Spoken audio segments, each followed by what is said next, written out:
We are on to tier 2. David Johnson and Zeke, man. I don't see any other running back that really deserves to be up there. No, I feel like these two are closer to tier 1 than our next tier that we're going to talk about, because these two are right behind Lev Bell and Gurley. Yeah, and David Johnson, it was a shame he got hurt last year. I really liked him. He had that personal goal. He wanted 1,000 receiving yards, 1,000 rushing yards.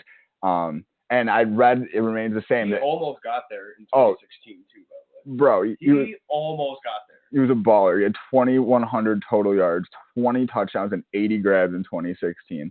It was just a wrist injury. It was a nagging. I mean, it was a pretty bad wrist injury. He missed the whole season. But it wasn't like he blew out his knee and like he's got stability issues. I mean, he already has done that, I think. Yeah, I wouldn't be concerned if an upper body, an injury with a running back, he's had plenty of time. Like that should happen like week 1 last year against the Lions. It's been plenty of time. And he's good to go. He could have come back. I had him stashed last year. He's good to go. But I can see scenarios him thriving in pass catching still with both Bradford and Rosen as quarterbacks. Bradford can't throw more than 17 yards downfield, and Rosen's going to be looking for that security blanket. And Ricky Seals-Jones, I don't think he's in jail still, but regardless of his situation, they really don't have that. Besides, they do have Larry Fitz, but I mean like a pure like 3 yards off the line of scrimmage type guy. David Johnson can be that guy for him. He's going to be their offense again, which I do think that helps Larry Fitz. That might preserve him a bit because, I mean, he might not get – this is for a different show, but I don't think will get as many targets and catches, obviously. But I think he might get some more of them big plays, and he won't get hit as much, and that'll be nice for a freaking old man. An old ass. Yeah, I would definitely take David Johnson at pick 3 over Zeke and Antonio Brown this season. I would feel pretty comfortable doing it, just locking up that running back position and moving on to the rest of my team.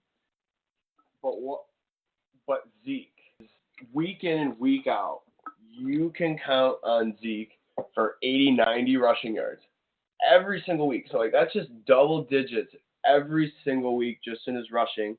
He scored 7 touchdowns last year in 10 games. So he almost scores a touchdown a game. And if he actually gets a full season under his belt, he was on pace for 1,570 rushing yards last year. He was on pace for 11 touchdowns. And even with Dez and Jason Witten and all the boys last year, he still was a little bit involved in that passing game, which I think he will be more involved this year, considering the Cowboys have nobody on offense besides Zeke this year. They still have that offensive line.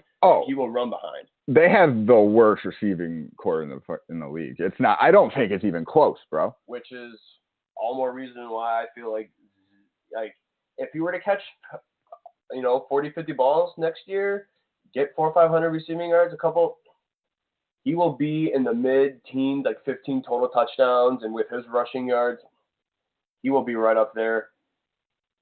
I might just take him.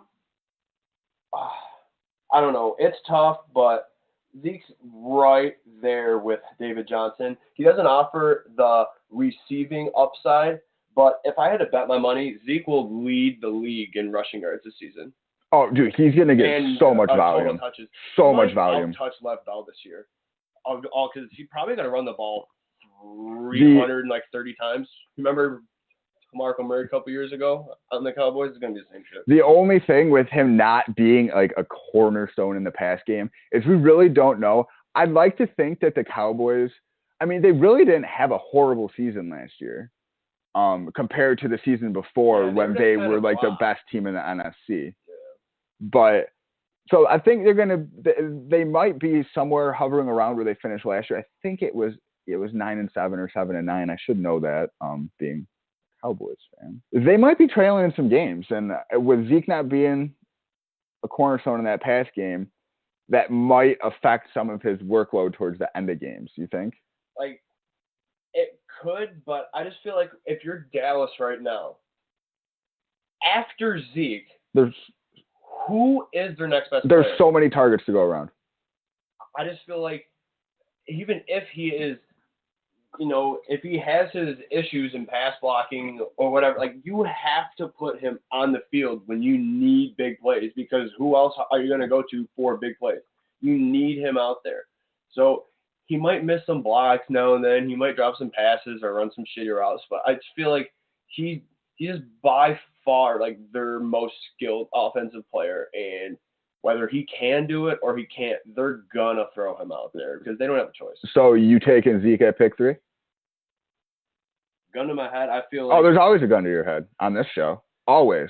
In a good way. I probably would take Zeke over David Johnson. I might even take Zeke. It might be a discussion, Zeke in the top like 1 or 2 if I get up there, because Zeke's been kind of climbing up my boards a little bit. Like I said, bro, first overall picks aren't always about getting the best player, getting about you think what the safest player is. And he definitely qualifies as a safe player with his floor. He has one of the safest floors out of any player in fantasy football. One, you don't need the number 1 player. You just want that guy that's going to be a guaranteed like top 10 player. Yeah.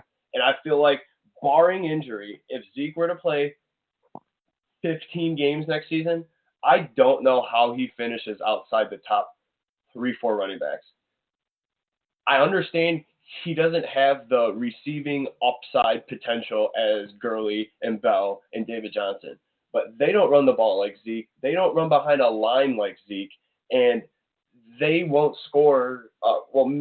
Maybe Todd Gurley will get there in rushing touchdowns, but like just the girth of running alone, and then you sprinkle a little bit of receiving, like progression, because Zeke's not an old player, and he's still kind of like finding his way.